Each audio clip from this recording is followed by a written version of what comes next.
Hello, welcome back to Rogue Startups. I'm your host, Craig Hewitt. Video. Today, we're talking about video and specifically on LinkedIn, continuing our LinkedIn series, chatting with Danny Del Vecchio, who is the person on LinkedIn for both short and long form video content.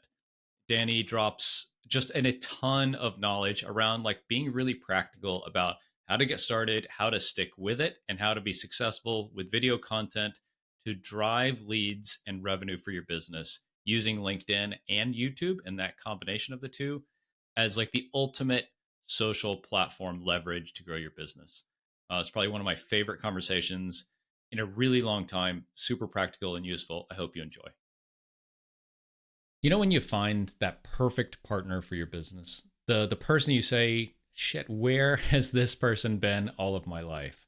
I found that a few years ago with Clearly Design and Francois, who has helped us design almost the entire Castos web application, mobile app, WordPress plugin, and marketing site. I think that, the old saying that software is eating the world, I think it's never been more true, right? Software and AI are getting easier and easier and easier to build and cheaper and faster. And so what's differentiating you from all of your competition is how much your customers love using your software. It's not good enough anymore to just have good software. People have to absolutely love it.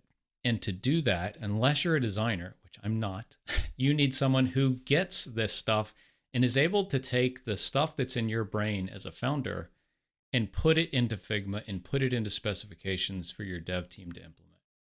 And it's really been transformative for us to work with Francois and Clearly Design on Castos and really on every aspect of Castos, from branding to marketing, to product, and to promotion.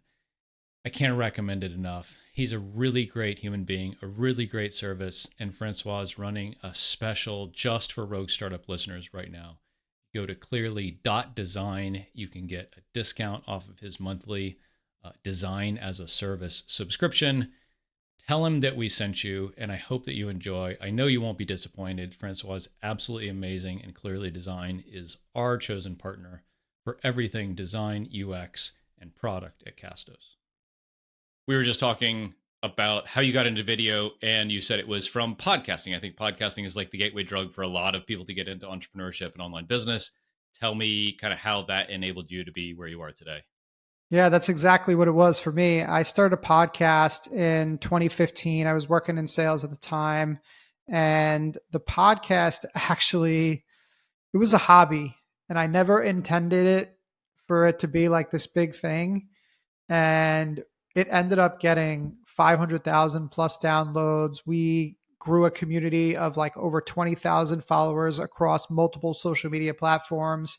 And it was really where I learned to use social media, because I had this podcast and it was like, okay, well, how do you get people to actually listen to it?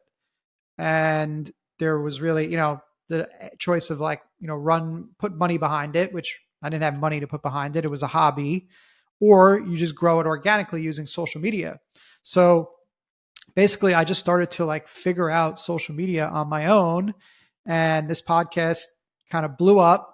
But after a couple years, we had to sunset the podcast just because I got promoted at work and I was, doing a lot of traveling. My co-host that I had for the podcast, he quit. So I was trying to get people from the TV show. The podcast was about the TV show Impractical Jokers. And I was trying to get all these people from the TV show to do every episode, and like the scheduling and everything was so difficult. So had to basically give up a giant audience.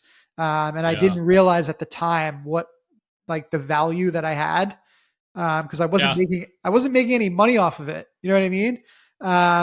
So 5 years later, I decided that I wanted to start a podcast again. And I was like, oh, I was able to do it really big the last time. I'll have no problem doing it again. Not quite. Interesting. Yeah. So yeah. I started another podcast. This was like 2021, and it wasn't going well. So I joined this podcast mastermind group, and the guy that ran it, this guy named Travis Brown, and he basically learned a little bit more about me and who I was and my background and what I was doing. And he's like, "You need to stop podcasting right now and go start a coaching business and go promote your coaching business on Instagram." And that's what I did. Interesting. I took his advice. I shut down the podcast. I started building a brand on Instagram. I couldn't build my brand on LinkedIn because I was still full time working for a Mm, relatively like well known company. So I had my boss and his boss and their boss and all my yeah. peers and everything on there. So I couldn't promote myself on LinkedIn. So I was doing it on Instagram, and I started to get a couple coaching clients. And basically, what happened with my coaching clients was I was telling them, if you want to be successful at promoting yourself and building your brand online, you need to do videos. And that was easier said than done for most Yeah. people, and for a Yeah. variety of reasons. Still is, man. Yeah, That's oh, why you're here, definitely, right? definitely. Yeah. Right. And it's for a variety of reasons, and like one of them is just they're just not comfortable on camera at all. Another one is they just don't have the time to do like consistently Mm, create the amount of video content that I was looking for them to get out there. And then the last one is like there's just a lot of like production and skills like involved to create like high quality video content on a regular basis, right? So like you need to know how to, film and edit and do lighting and all these things. So it's just a very difficult proposition for people that are super busy, like trying to run their business and service their clients and do all these other things, to be able to do video content. So I was kind of challenged with this idea of like, how do I create something for these clients to help them get out a bunch of high quality video content in a short period of time? And I had this one friend, Sal, and Sal and I, we've been friends since we're like 14, 15 years old. We worked together. And he's a real estate agent in New York City, and he does very well. And he's like, I really want to start getting myself out there online. And I was coaching him at the time to try to help him do that. And so I said to him, look, I want you to do this video. Here's what I want you to talk about. Go do it. Right. Um, and then I'm like, send it to me, and then I'll teach you how to edit it from there. And he's like, mm. okay, cool. So now, mind you, Sal is extremely handsome, outgoing, well spoken. Like he goes into a room, he has like a very big presence. His camera presence, Yeah. not good, It's not tough, isn't good. it? It's The tough. worst I've ever seen. uh, it was so bad. I'm like, I can't even work with this. So Yeah. I was like, look, I got an idea. I said, why don't you come into this podcast studio, this exact studio, Riverside FM. I was like, come in here and I'm going to ask you a bunch of questions. And that's what I did. I just asked a bunch of real estate questions. And 20 minutes later, I had enough footage for 10 videos. And that was Yeah. when I realized like, That's it. okay, I got Yeah. something here.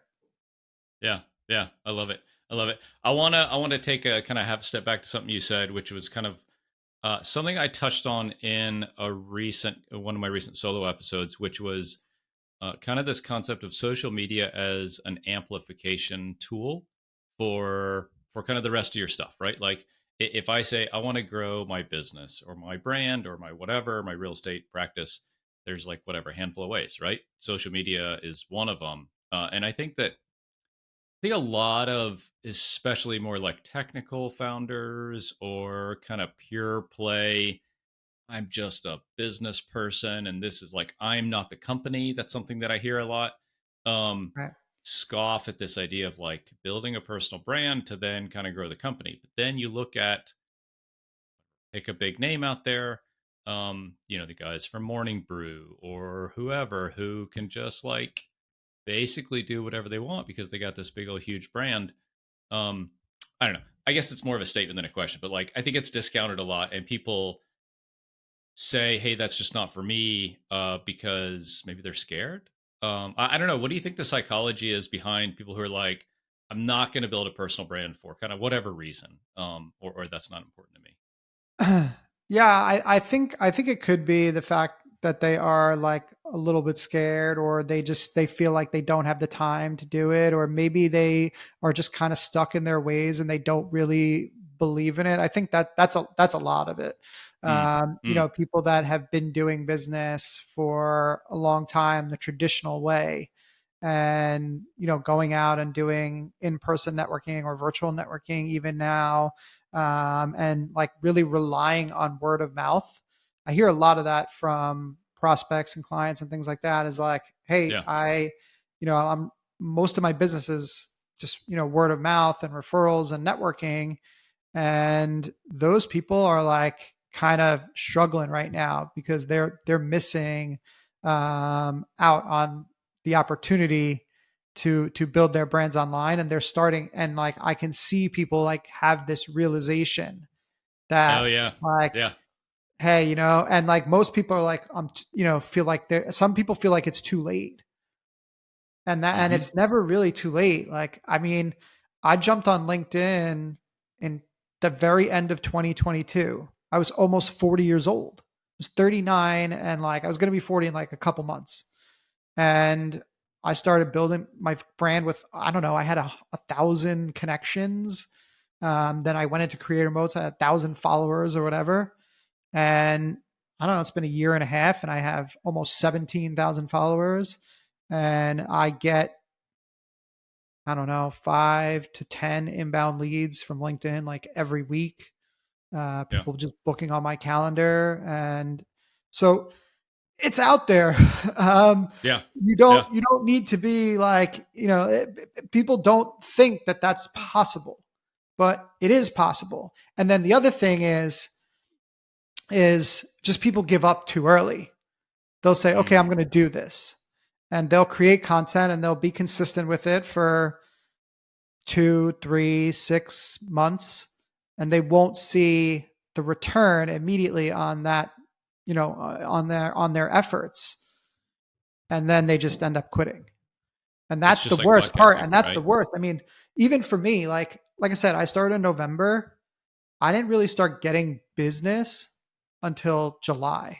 So I posted Yeah. every single day for 8 months, Yeah. just to build my brand, build awareness, like kind of understand the market, understand the platform and the nuances, and see what other people are doing, and kind of try to figure out how to emulate some of that and do it my own style.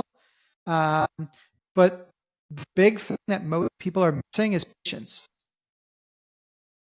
Yeah. Yeah. It's a trip, man. I didn't take it seriously for like a long time. Started taking it seriously about a year ago, I guess, year and a half maybe. And still, I still am kind of in this waffling phase. I'm a yo-yo everything. I'm a yo-yo dieter. I'm a yo-yo workout person. I'm a yo-yo LinkedIn and YouTube, which I want to talk about in a bit. But even so, I had someone come to me, like I do some coaching on the side, and it really came from LinkedIn. This person reached out to me and they're like, I want to work with you. I'm like, at the time, I was like, I don't know what you're talking about. Like, I don't work with people. I got a business. I run Castos. Uh, and she's like, look, what you're doing there is awesome. Like, can you just do this for me? And I'm like, wrote a number, and she was like, yes, let's do it. I was like, wow, that's crazy. Like, um, yeah, but it's all from like, kind of inbound on LinkedIn. It's a trip, man. Okay, cool. So I want to touch on, I was late to this call because I was futzing with my gear. And I think this is like the guilty pleasure, kind of like procrastination mechanism, that a lot of us have with video, is like, camera over here, and I talk about the fucking teleprompter that I have on like every one of these episodes. And like have friends who are like, I'm gonna get into video, and they spend months researching gear and spending thousands of dollars on gear and stuff. So let's talk about, like, when you're starting to work with a new client, what should they do? Like, Uh, what's the all preferred right. gear setup? So every single person out there has, you need to create video like in your pocket right now. You just need an iPhone, or Yeah. Android or whatever it is, a smartphone. Like, the cameras in a smartphone are like same cameras, like quality that they were like using to film movies back in the 90s. Like your camera quality in your smartphone is excellent, right? The only thing that I tell people to invest in, well, two things. You can completely level up the quality of your video, spend anywhere from like $50 to $60. And that's with lighting and a microphone. And you can get lighting for $25 to $30. You can get a ring light that does the trick. Yeah, if you got glasses, it's not the best thing. Yeah. There's other options, but and then the microphone, you can get a lapel microphone for $25. I mean, is it the best quality microphone in the world? No, but it's going to make it's better quality than like what you have in your phone. So it's going to make you sound better.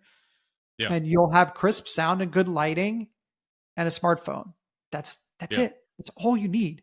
And like, there's been plenty of times that I've made videos like without any of my microphones or lighting or anything. I'll make a video when I'm outside or something like that. I don't have my equipment on me, but the idea comes and I get on there and do it.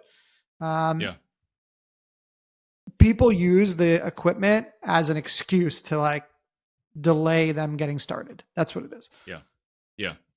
Cool. I want to ask about a couple of different like setup scenarios because I think this could cover like how folks might do it. So the first is like right now, I think we both are at our computers and at my desk, and this is kind of my setup. I film all my podcasts here. I film my YouTube stuff here. This is a trip. So for folks who are just listening, stop, go to YouTube and watch this because I think this is like a visually interesting thing. So we're at Rogue Startups on YouTube. So my setup is I have Elgato key light. I have one on each side of my desk, which is kind of like 45 degrees. They're cool because you can adjust the hue and the intensity and all that kind of stuff. I have like a floodlight that's colored behind me. It's like teal color to match the branding of the podcast. But I can change it to like purple and blue and stuff like that. And then microphone, I have a Samsung Q2U, just a USB mic. Plenty good. It's like $70. And then the big one is I used to have like a DSLR camera.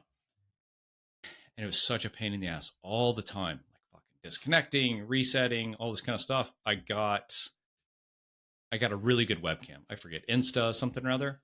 Insta 360. And yeah.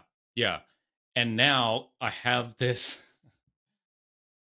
piece of plexiglass. One of my mentors, Rob Walling, turned me onto this. It hangs from your monitor, and so my webcam is sitting right next to your face in Riverside. So it's kind of like a teleprompter, but without any of the shit. And so, like when I'm doing a podcast, I just hook it up to this thing. I'm done. I want that. Yeah, it's a plexicam. I'm gonna get myself a plexicam. It's like totally the most expensive plexiglass ever. It's like $90, but it's cool because like it's none of the bullshit with the teleprompter. I found it was like really high up, so I was like craning my neck and it was like looking down on me too much. Right. Anyways, I really like this. That's my setup. I don't know any kind of thoughts or so I have. I mean, your Elgato key lights, I mean, those are even like a little bit, those are probably more expensive than what I have. Those are kind of high end. $50, I think. Yeah. Okay. So like I have two softbox lights on either side, same setup. I got the softbox lights, I think for $79 or $89 or something like that. And then I am using, I use a Mac computer. So I use continuity camera from Mac from so basically my iPhone acts as my webcam. So the camera that I'm using right now is my iPhone 14 Pro back camera. So you get really high quality that way, right? And so how do you mount it? Like, I'm going to pull my thing down. There's a little, hold on. I don't know. I'm going to mess up the view here. Give me 1 second. I'm going to mess it up, but it's okay. So this here is like a little Belkin thing. It's a magnet. It clips right on the phone and then it sits right on top of your laptop, which is like perfectly eye level.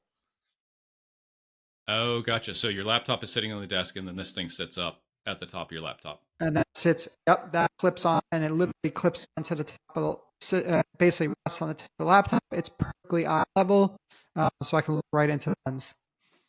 That's cool, man. I like that. Yeah, and I then like that. I have also just floodlight, which has a remote that you can change the colors and all that. Just Yeah. kind of get a little bit more depth of field. When I shoot, and I do have a DSLR camera, I have a Sony V1F. Um, honestly, I don't even use it.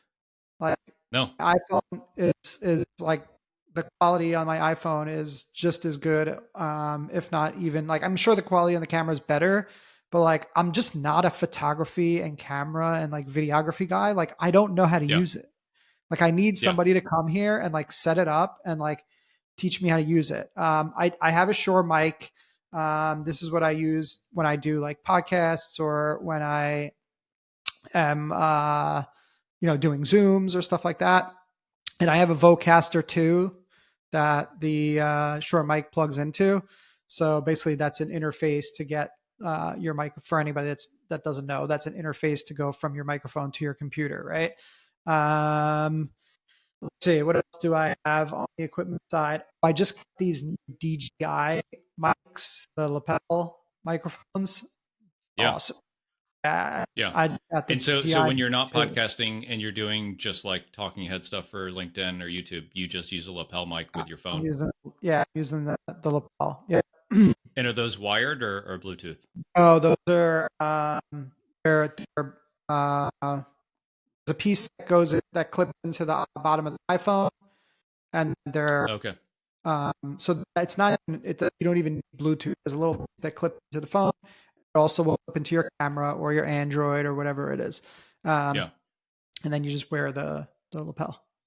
And Cool. it comes with two, What and was it comes the with a portable charging station. It's very cool. Those I splurged on that a little bit. Those are like $300. Yeah. Okay. Okay. Cool. And so if you're like, I want to record outside and kind of do this right, you'll take your phone and just, do you have like a selfie stick kind of thing, or do you just hold it? I do. Yeah, I have all my stuff is packed away because I was away. But yeah, I do have I have like a selfie stick that also extends into like a tripod that you can Yep. stand on the ground as well. DJI. I have the DJI one that has the gimbal and everything. No, I don't have that. Mine's not that advanced. Mine was like Yeah. like $30 or something, and it has Yeah. like a Yeah. little Bluetooth remote so that you can like control the phone Right. through the remote. Uh, Yeah. yeah, I've used it. nothing, I've used it nothing. oned. So like, I fucking bought the thing and never used it, which is just Yeah, classic. yeah. Yeah. That's it. Okay. Cool. So I don't believe in like people like going out and spending like a ton of money on equipment. Like you can get a very high quality video with just your phone, some good lighting, and a very simple microphone. Yeah. Cool. Cool. I want to ask, you are one of the few people who I would actually ask this question and kind of like respect their opinion on it. But I know you and I have chatted on LinkedIn about like YouTube and like this is honestly like I have a lot of I'm huge on like prioritization. Like I don't want to go fucking waste a bunch of time on 10 different approaches. I want like one, I want one thing I can do. And honestly, it's a pretty close toss up these days between LinkedIn and YouTube to grow my Mm, business. Um, you kind of have a foot in both places. I would guess, right? Like you're the video guy on LinkedIn, you have a YouTube channel, and I'm sure you want to grow your YouTube presence. How do you view that kind of internal conflict? You're like, oh, LinkedIn is going great right now, but like YouTube's great because it's like long form, it's more evergreen. Like if I want to really build a piece of real estate, that might be the place to do it. yeah. I'm sure everyone listening to this struggles with the same question. Cool. Yeah. So basically, YouTube is basically a new platform for me. And last year in 2023, LinkedIn was the platform that I was like, that was my new platform, right? I was on Instagram before that. So in 2023, I was like, Mm, hey, I'm going to add in LinkedIn. LinkedIn crushed so much in 2023, especially like once we got to like mid year so the second half of the year, that I ended up like completely kind of abandoning Instagram. And I'm actually back and I've been putting some content on there recently. Now, YouTube was my new platform for 2024. So I hired somebody to manage my entire YouTube channel. I don't do Mm. anything except record videos. So he does all editing, he does the uploading, he does the descriptions, the thumbnails, everything. Um, and my goal for YouTube this year was at the beginning of the year, my goal was I want to get 100 videos on YouTube, two per week, short, 2 to 5 minutes. Right? Like that was my only goal, was just to get 100 videos. I don't care what it does for me. I don't care if I Yeah. get a lead from it. I don't care if I grow. Like all I want to do is put my video content there so I have evergreen video content. That was the entire like reason behind YouTube. So it's growing a little bit slow, and I'm not that thrilled with that. But again, I'm not worrying about it until 2025, when like I want to turn YouTube into more of a lead generation and business Mm. channel. Right now, I'm just not concerned with it. The idea is just to get content out on the platform. And here's the thing, all of my content from YouTube goes on LinkedIn, Yeah. everything. Yeah. Like, so all my long form videos are going up to LinkedIn. LinkedIn has the ability to take the same long form videos I'm creating for YouTube and put them over there. And some of Up my long to form 15 videos, minutes or something, right? I think it's up to 10 actually. Okay. Yeah. Some of my long form videos are doing just as well, like, or have been some of my top performing LinkedIn posts. 3, 4, 5 minute videos have been some of my top posts on LinkedIn. So Yeah. th- I am basically doing a YouTube thing, but not like, and I can do it and I can invest in it and not worry about it because the content is going in both places. Yeah. Yeah. Um, I am in the very final throes of hiring someone to manage YouTube for me as well. On like the personal side, and it's challenging, man. Like there's a lot of people out there that say they do all this and say they do a good job. They charge wildly different rates. How did you pick the person that you work with? If you don't want to, if you are able to share who it is and kind of what they pay or what you pay them and stuff like that, I think it'd be interesting. I can share what I'm doing as well, and kind of the reason behind like why I chose to work with the person I am. Yeah. So basically, I've just recently updated my offer portfolio, right? Mm, So and now I am basically taking my offer, and just to give you like a heads up of like what it is, essentially, like it's done for you video content. I actually I come up with the questions, topics, hooks, prompts, whatever you want to call them. And we do a recording session where we record all of the short video of the month.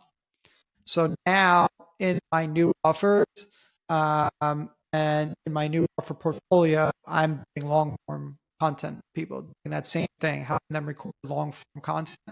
Um, and I actually now have full, like my top package includes not only me helping you come up with all the ideas and guide you through the filming and that whole process and everything, but we're now doing all the editing and managing the entire YouTube channel. oh So, wow. Okay. yeah, so basically I have that now as an offering, and the partner who has been doing my YouTube channel is basically now part of my team. Yeah. Yeah. Gotcha. Cool. That's Yeah, awesome. That's awesome. I've only had this offer for 1 week, and I've signed 3 clients. So he's very I happy bet. because I got Yeah. 3 new clients. Now, Yeah. they're not all the full YouTube management, like, that's a little bit, that's obviously a little bit different, right?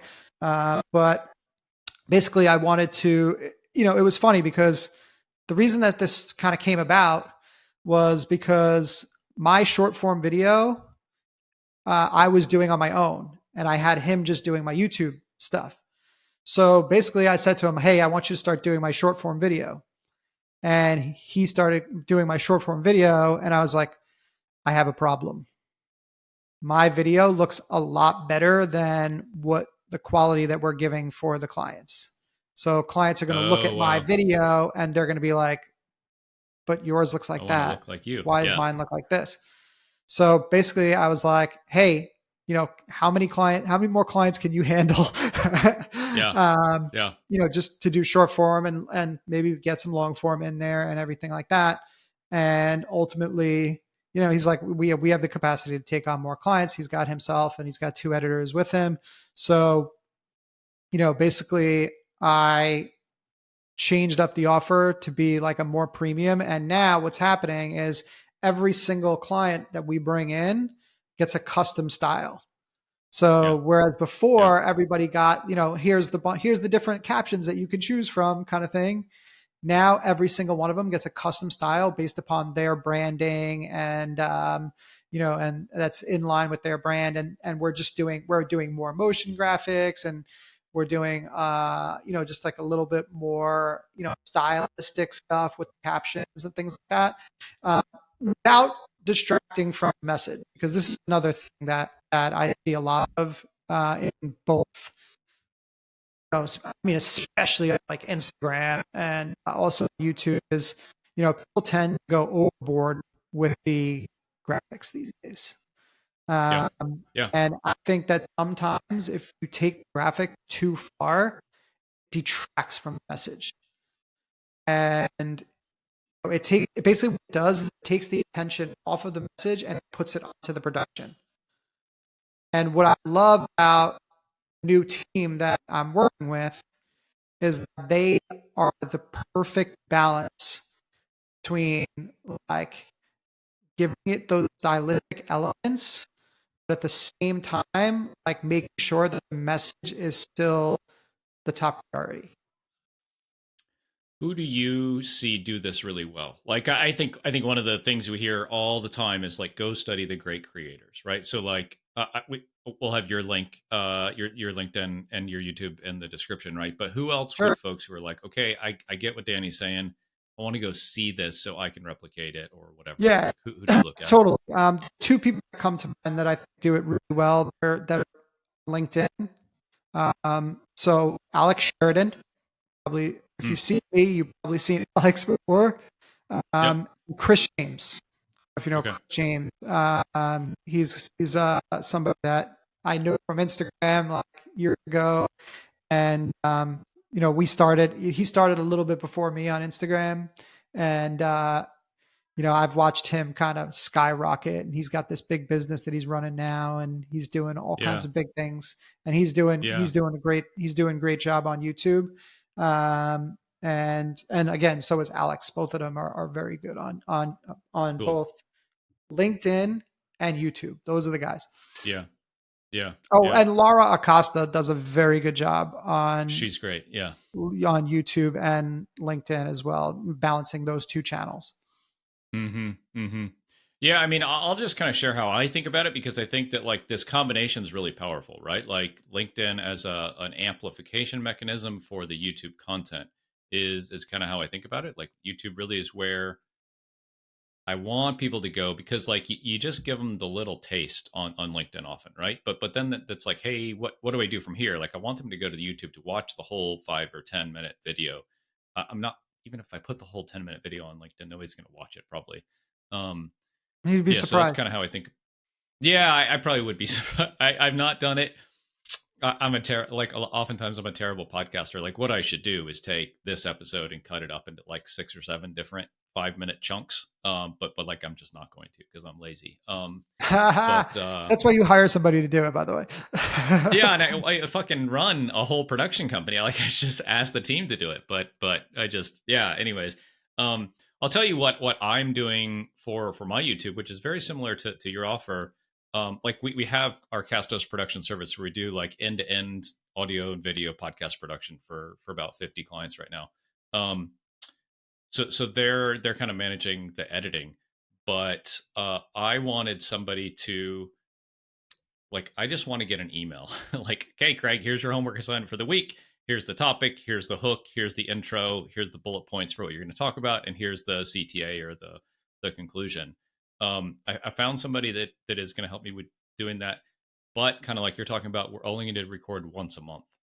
And I'm super excited about this. So we're going to record 4 long form videos, and mine on my Well, channel are kind of like 10 minutes. that's exactly what I do. Once a month you come in, you record all your content for the month, whether that's just 8 short Great. form, or whether that's like 6 short form and 2 longer, or whether it's 4 Yeah. long form and 8 short. Whatever the plan is, like you're going to come in and record once a month, and that's it, and you're done. Like you spend 1 hour a month to create all of your video content, Yeah. and you have content for an entire month. Like, what's better than Yeah. that? Yeah. Yeah. And you know what it is to me is it's not as much the, efficiency and all this kind of stuff. It's the mental stress or the lack of mental stress of it. It's Oh, like I only have to fucking do my hair and put a nice shirt on. Like I went to the gym this morning and I'm still dressed in my workout clothes, but like I only have to like get it right and get my fucking lights and my camera in the right spot once for the whole month. And then it's done, and I don't have to worry about it. And then the team edits it, and then the guy I got managing my YouTube, he posts it in thumbnails and SEO optimizes it and interlinks and beautiful. cards and all that crap. Like if I was doing what you're doing, I would do the exact same thing. It's like I would fully manage it because I think that's so valuable because so few people can hire a good editor. So I think that's like spot on. And then I would just do the whole thing, and like I'm sure you're mixing in like the shorts and the clips and the reels and all that bits too. Like that, I think that's important because Yeah, totally. And well, like, now with with, like I said, since we have the higher level of editing and everything like that, people can send us clips to do B-roll, or, yeah, or we can, pull from stock, to do B-rolls and things like that, if people want that particular style. So, there's so much that you can do. And when you have like a good production team behind you to accomplish these things, like, it just makes it so much easier, because otherwise you're just going to spin your wheels, like, and it's just not going to look yeah, as good as if you just hire somebody to do it for you. yeah, yeah. No, it's super challenging. One of the big questions I always have about social media in general is like, how do you think about kind of continuing the journey with a lead or a prospect from like they like your stuff to okay, let's go have a business relationship, so like a bunch of people are watching your stuff on LinkedIn or on YouTube, and then how do you like bridge that gap, or how do you think about bridging that gap to like, let's book a call, let's engage on some kind of service. Yeah, so I think, ultimately what you want to do is you want to be engaged in conversations, right? As many conversations as possible. So for me, that starts with when I connect with somebody on LinkedIn, I send them a welcome message every time. And that welcome Mm, message is very simple. All I do is I say, hey, I just want to thank you so much for connecting and welcome to my community. And I'm looking forward to seeing you around on LinkedIn, and I hope you're having a great day. yeah, And it's amazing what that does, because people are like, and it's a voice message, by the way. I send this as a voice note. I don't write this out. I send this as a voice note. And mm, like one, maybe like 10, 20,000 people will do that, right? So basically, I have completely set myself apart from like almost everybody else on the platform. And then what happens is, like, who the hell is this guy sending me his voice message? And what do they do? Write my profile. And there, my profile, it says yeah, making video easy, founder of Solopreneur. Well, I'm a founder of Solopreneur, and video suck. I wish I would do video. It's like, so now I'm in there, like I'm in their brain already, right? Um, and then the next step is like, all I'm looking for that initial voice note is to get a reply back. Because if I can get a reply back, that means that signals to LinkedIn that, like, so if you and I are communicating via DMs in LinkedIn, that signals to them that you and I are interested in each other. It's going to push my content out to you. yeah, So basically, those people are going to see my content, and they're going to get a couple, and they're going to see this post, like, oh, okay. And they see the next one, they're going to see the next one, and there's going to be one that resonates with them. And they're going to either raise their hand and come and be like, hey, I'm interested to chat with you. They DM me the word easy, which is like a word I use like every time. Just DM the word easy if you're interested, right? Yeah. Or they're just going to give me some sort of hint that they're interested, like whether like a comment or something like that. They're gonna give me some indication that they're interested, and I'm going to use that to start a conversation. Um, Anything that you can do to start a conversation is basically what you need to be looking for on these platforms. So new connections is perfect. Um, People that viewed your profile, hitting those people that viewed your profile, reaching out to them, and like, I reach out and I say, hey, I noticed that you stopped by my profile. Just want to see if you found what you were looking for, or if you had any questions. If not, no Yeah. big deal. I'll see you around. Right? Just a quick message. Like, again, I never like push on the services or anything like that. And Then all this is manual, or are you it's all automating any of manual. Yeah, I this? do this manually because you know there's a human behind it, and 95% of my business comes from LinkedIn. So, Yeah. people are like, oh, you're crazy. You spend all this time like doing LinkedIn. I'm like, well, isn't that what you do when 95% of your business comes from there? Right. Yeah. Like, You double down like, until you squeezed every ounce out of that. Yeah. right. Yeah. So I reach, Yeah. so I look for things too. Like I look for things like when I go to somebody's LinkedIn, like I look for things that people are excited about. Right. Mm. So, for you, like the podcast is probably like a big deal, right? Like it's one of the more exciting things that you're doing, right? And maybe you're talking about in your content and you're talking about in the call to actions, like come listen to the podcast, right? So what I do is I look for the things that people are most excited about and I start conversations around that. Mm. So it Yeah. would be like, oh, cool. How's the podcast going? And then they want to start a conversation about that because it's the most exciting thing. They want to talk about their Yeah. podcast, right? Yeah. Totally. Um, then like the other thing that I'll kind of do is, I will look at somebody's videos and I'll be like, hey, I noticed you've been doing a whole bunch of videos. I give you like a quick, can I give you like a quick tip for your video? Right. Mm. Um, and I'll say, hey, like something simple. It could be like, hey, the music is a little bit too loud and it's interfering with the message. Cool. Yeah. I'm in that now. I'm like, oh, okay, cool. I'm in there. I'm in that like I'm in their mind. I'm top of mind. Um, and then some people like I'll just be like outright, very outright about it. Basically, people that are doing video, but are like doing it very inconsistently. And I'm gonna be like, hey, look, I noticed you posted the video. Your video's really good, and you've only done one of them in the last 90 days. Right. Like, why? Come on. Like, let's set a meeting. Let me if I can make you if I can make you 10 to 12 videos, or if I can make you a whole month of videos in the next, in 90 minutes or something like that, or in 60 minutes, like, would it be worth a conversation? Mm. So like Mm. sometimes I will be more outright with certain people, but I'm never going to be outright with somebody who doesn't really know who I am. Yeah. Right. Like, Right. I'm able to be more outright because I'm on video every day. And like when I jump into sales meetings, it's incredible. I don't like Mm. people know me already. Like they feel Yeah. like it's comfortable. Like my sales process is like the most chill like sales process and conversations that Yeah. you could possibly get.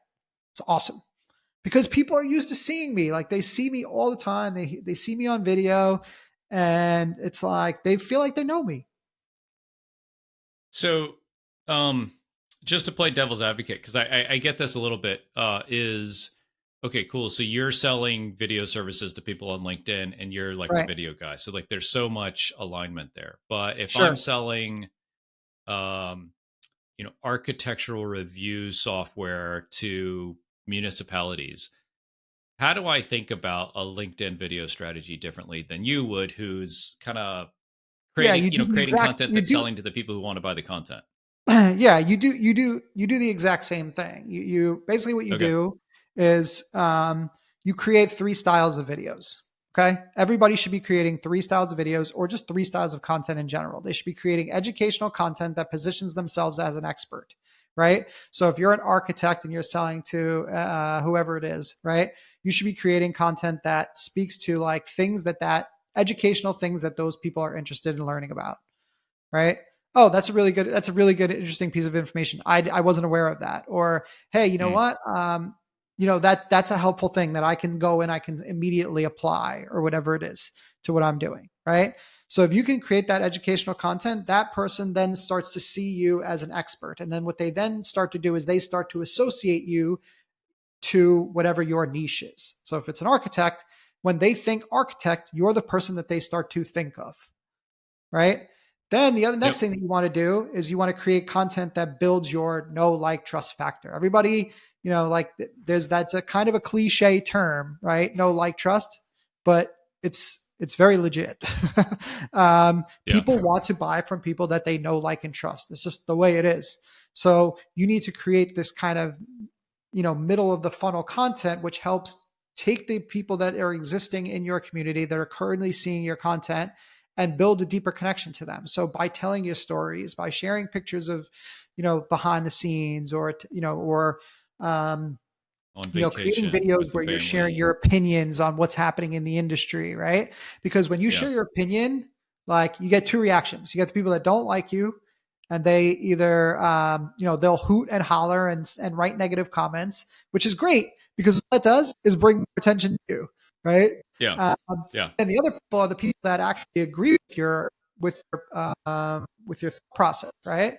And people want to work with people that think the same way that they do. So those people that agree with you, those are future clients. So I would tell anybody, do not hesitate to share your opinions on things that are happening in your industry, niche, target market, whatever, because that is going to help you attract target clients, right? And then the last type of content, and most people like are afraid of this, is like you need to create sales content. And like sales content doesn't necessarily mean that you have to be like, I got this promotion and I'm doing this service and I'm offering. No, all it is here's my client I've been working with. Here's what we've been doing. I had a client meeting today. In the client meeting, we went over this, and this. People are like, okay, that's really cool. Like I can see myself wanting to get these kind of items that you went over with your client today, right? All you need to do is give people a little bit of an inside look at your process, inside look at the results that you're getting with a very simple call to action. Say, hey, if you're looking to get similar results, reach out to me. Yeah. Like Yeah. that content is designed to build curiosity around your product, services, offers, or whatever it is, right? And if you have a combination of those three things and you're focused on talking to the right audience, you're gonna you're gonna be successful, no matter what industry or niche that you're in. So just to recap, kind of authority, right? Establishing your kind of knowledge and authority in space, trust, kind of you as a human, and why someone should know, like, and trust you, and then sales, the ability to for people to take the next step. Hey, you can work with me. Book a call, a free consultation, whatever it is. Yeah, and the ability to take the next step, but also just like the you want to kind of paint a picture for people of what it's like to be a client, right? That's what I would say is the Transformation. best thing. Yeah. It's like you want people to think about like jumping into people like losing my train of thought here. Like you want people to jump into the shoes of your client and see themselves getting those same results and Yeah. and picture themselves going through that process. That's Yeah. what you want. That's so huge, man. Like I've been the buyer of a couple of services recently. One is like my YouTube, my new YouTube guy, and the other is like some SEO. And and every time my question is always, what is my life going to be like after working with you? And the really good salespeople nail that, and the really bad ones don't. They just say this is what the thing is, and I'm like, I don't want the thing. I always say, like, I sell bridges, like I sell getting you from here to there. And I think that's something that a lot of people forget. And me too sometimes, but yeah, you're not selling the widget, you're selling the transformation. Totally. Cool, Danny. I'm sure after this, well, I hope after this, like your phone is ringing off the hook. Like, where, if folks are like, I want Danny to solve my video problem, like where can they go to learn more about like working with you? Yeah, just come right to LinkedIn. You could Yeah, just find me cool. on LinkedIn, Danny Delvecchio, and I'll be easy to find. I'm the guy that wears the hat little backwards, slightly to the side. Yeah, I super stand cool. out like a sore thumb. Just come meet me on LinkedIn. You get everything that you need to get is over there. And Awesome, or buddy. you could find me on YouTube. Again, just Danny Delvecchio or Coach Danny D. You'll find me, no problem. Awesome, buddy. I appreciate it. Thank you. It's my pleasure. Thank you so much for having me. I do appreciate it. Yeah.